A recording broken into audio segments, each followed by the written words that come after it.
Bonjour à mes petites princesses d'Élandel qui ont comme moi affronté des bourrasques de neige ce matin, d'où cette tenue un peu hivernale pour finalement arriver à vous lire dans de bonnes conditions le 5e chapitre de l'histoire de la mère Michel et de son chat. Donc ce chapitre s'appelle « Le chat de la mère Michel lutte victorieusement contre son ennemi ». Les événements que nous avons rapportés dessinèrent nettement la position de nos personnages. Craignant de perdre à la fois un chat bien aimé et les avantages qu'elle ambitionnait, la mère Michel redoubla de vigilance et d'attention. Moumout, sachant désormais à qui il avait affaire, se promit d'éviter le maître d'hôtel ou de le combattre au besoin des griffes et des dents. Quant au père Lustucru, il suffisait que ses projets eussent été déjoués pour qu'il persistât avec acharnement. Il voulait maintenant la perte du pauvre et innocent Moumout, non plus seulement par jalousie envers la mère Michel, mais par inimitié contre le chat lui-même. « Ô comble de l'humiliation !» se disait-il avec chagrin. « Je devrais me cacher, me retirer dans un désert, m'enfoncer dans les entrailles de la terre. Quoi, moi, Jérôme Lustucru, homme mûr, homme de savoir et d'expérience, homme, j'ose le dire, charmant en société. Je suis vaincu, bafoué, pris pour dupe par un chat de gouttière. Je le laisse au fond de l'eau et je le retrouve en haut d'une maison. Je veux le séparer de sa gardienne et je contribue à leur réunion. Je mène la mère Michel au grenier pour mieux la torturer et j'y suis témoin de ses transports de joie. Le chat que je crois mort reparaît pour me braver. Il ne me bravera pas longtemps. Et le père Lustucru demeura absorbé dans une méditation profonde. Ce jour-là, Moumout n'avait pas encore dîné et il indiquait par des miaulements expressifs qu'il se mettrait volontiers quelque chose sous la dent. La mère Michel lui dit aussitôt, car elle lui parlait comme à un être intelligent: « Patience, monsieur, on va s'occuper de vous. » Elle descendit du salon, où elle se tenait habituellement depuis le départ de la comtesse de la Grenouillère, et le chat, qui l'accompagnait, fut visiblement contrarié en lui voyant prendre le chemin de la chambre de Lustucru. Néanmoins, il entra avec elle, persuadé que, en présence de cet ami fidèle, le maître d'hôtel n'oserait rien entreprendre contre lui. Au moment où elle frappait à la porte, le père Lustucru venait de prendre un papier vert qui portait cette étiquette: « Mort au rat ». « Voilà mon affaire, se dit-il en serrant le papier dans sa veste. La mort au rat doit être aussi de la mort au chat. Notre cher Moumout en fera l'essai. Qu'y a-t-il pour votre service, ma bonne dame Michel ? Il est 5 heures, monsieur Lustucru, et vous oubliez mon chat. Moi, l'oublier, dit le maître d'hôtel en joignant les mains, comme s'il eût été douloureusement affecté d'un tel soupçon. Je songeais à lui tout à l'heure.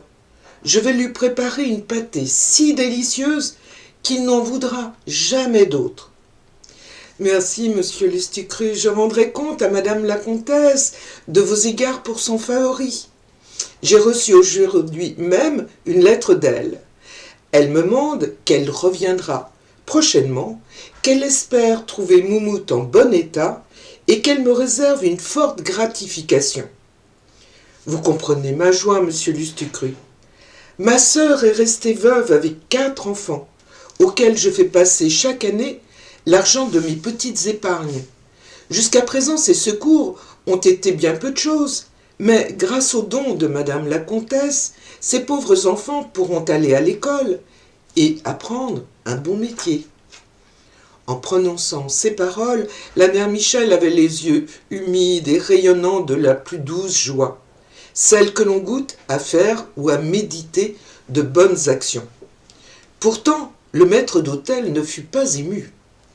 Il s'était si docilement abandonné à ses mauvaises passions qu'elle le maîtrisait tout entier, s'étendait sur toute son âme et y avait étouffé par degrés tous les sentiments honnêtes, comme l'ivraie qu'on laisse croire étouffe le bon grain.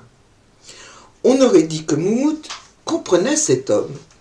Il s'approcha de la mère Michel, qui s'était assise pour causer un instant, la supplia des yeux et la tira par le bas de sa robe, comme pour lui dire « Allons-nous-en !»« Prends garde, dit la bonne dame, tu vas déchirer ma robe. » Moumout recommença le même manège. « Est-ce que tu voudrais sortir d'ici ?» reprit la mère Michel. Moumout fit plusieurs cabrioles de l'air le plus affirmatif. « Décidément, ajouta-t-elle, ce chat n'est à son aise que dans le salon. »« Oh, pousse-toi de là, Moumout. Moumout, mais c'est pas possible. Bonjour les petits enfants. Comment ça va? Ça va les princesses? Moumout, c'est pas possible. Pousse-toi de là, Moumout, tu m'embêtes. Allez, va-t'en, Moumout. Va-t'en, toi. Ah, c'est quoi ce clown? Mais je rêve. Ah, je sais plus où j'en étais. Donc, elle se leva et se retira, pressée de Moumout qui bondissait de joie. Un quart d'heure après, le maître d'hôtel avait confectionné une pâtée des plus appétissantes, composée de blanc de volaille, de pain de première qualité et d'autres ingrédients justement estimés des gourmets. Après y avoir introduit une dose notable de morora, il la déposa dans l'antichambre et cria en entrouvant la porte du salon « Monsieur est servi !» En apercevant ce mets délicat, Moumout eut un frissonnement de plaisir, car, il faut le dire, il était passablement gourmand. Il allongea le museau dans l'assiette et recula tout à coup en faisant le gros dos. Une odeur nauséabonde et infecte lui montait au nez. Il tourna autour de l'assiette, flaira de nouveau et s'éloigna encore.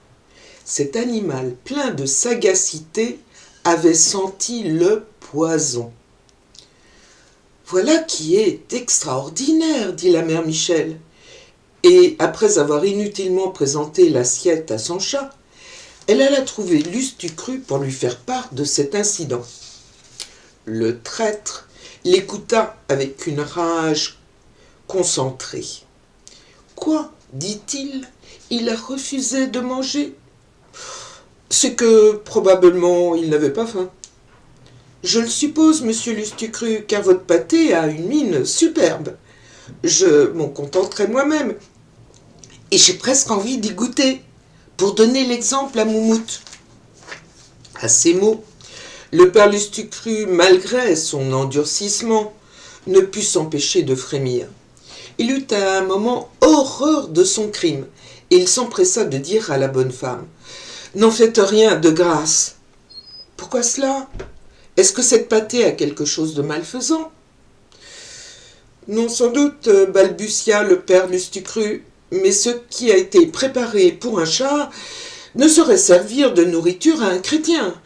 Il faut garder son décorum et ne pas ravaler la dignité de la nature humaine. » La mère Michel se rendit à ce raisonnement et dit avec une espèce de brusquerie « Eh bien, que Moumout s'arrange.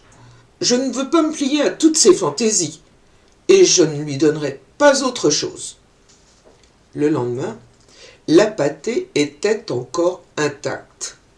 Le maître d'hôtel avait espéré que, pressé par la faim, le chat se jetterait sur l'aliment empoisonné. Mais Moumout savait souffrir. Il supporta l'abstinence, vécut de bribes et de croûtes de pain sec, et recula avec terreur toutes les fois que sa gardienne lui présenta le mets fatal, qui demeura enfin oublié dans un coin de l'armoire de l'antichambre. Le père Lustucru, voyant que sa trame n'avait pas réussi, fut plus irrité que jamais. Le désir de se débarrasser de Moumout devint chez lui une idée fixe, une passion, une monomanie. Il en rêvait le jour et la nuit. Chaque lettre par laquelle Madame de la Grenouillère demandait des nouvelles du chat et réitérait à la mère Michel la promesse d'une récompense, chaque témoignage d'intérêt donné par la comtesse à ses deux protégés, aiguillonnait l'aveugle furie de leur ennemi. Il combinait les machinations les plus infernales pour faire périr Moumout sans se compromettre lui-même. Et aucune d'elles ne lui paraissait assez sûre, assez expéditive.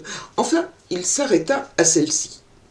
Il y avait dans la chambre de la mère Michel, sur un socle pesant, un buste en marbre de Louis XIV, représenté avec une cuirasse romaine et une perruque entrelacée de laurier.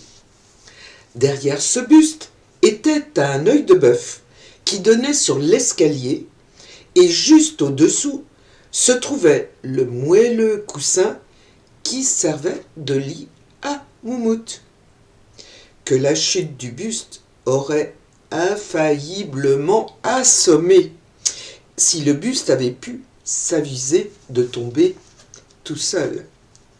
Un soir, Lustucru se glissa sans bruit dans la chambre de la mère Michel, ouvrit l'œil de bœuf en ayant soin de le laisser entrebâiller et se retira silencieusement. À minuit, quand tout reposait dans la maison, il prit un de ces longs balais vulgairement appelés tête de loup. Il se plaça dans l'escalier, vis-à-vis de l'œil de bœuf, s'appuya fortement le dos contre la rampe et à l'aide de sa tête de loup, poussa le buste qui tomba sur le coussin avec un épouvantable fracas. Le méchant homme avait prévu cet effet de sa manœuvre. C'était pour lui le signal du triomphe et de la mort de Moumout. Cependant, en entendant le buste rouler sourdement sur le parquet, il éprouva une terreur panique et regagna sa chambre à pas tremblants. La mère Michel s'était réveillée en sursaut.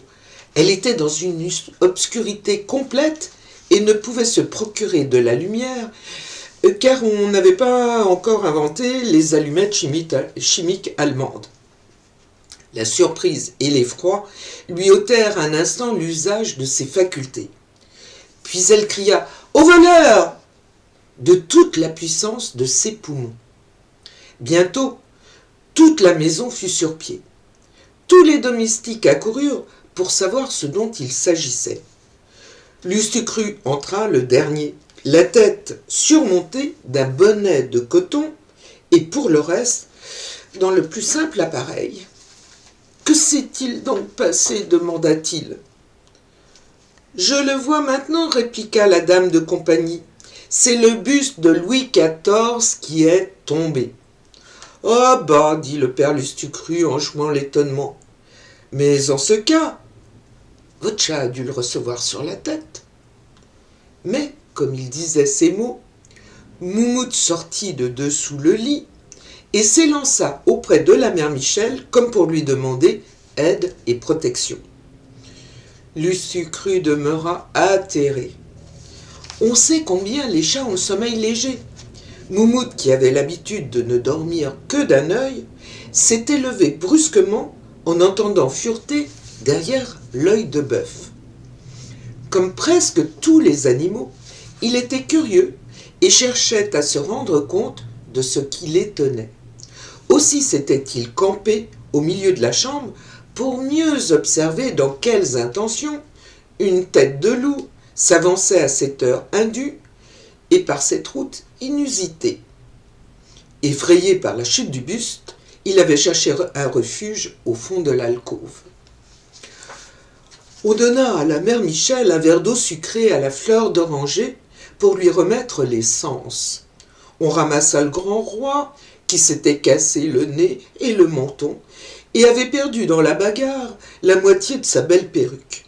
Puis, tout le monde se recoucha.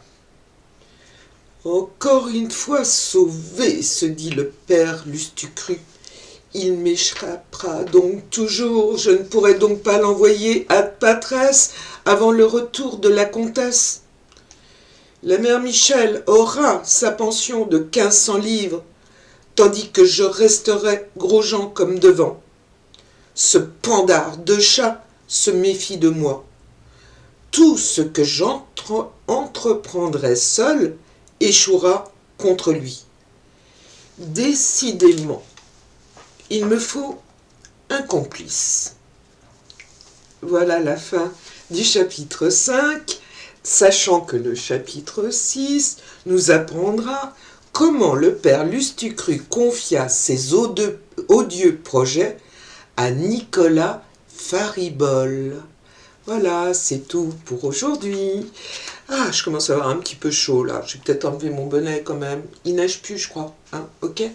Je vous fais de gros bisous et à très bientôt pour la suite de l'histoire. Au revoir.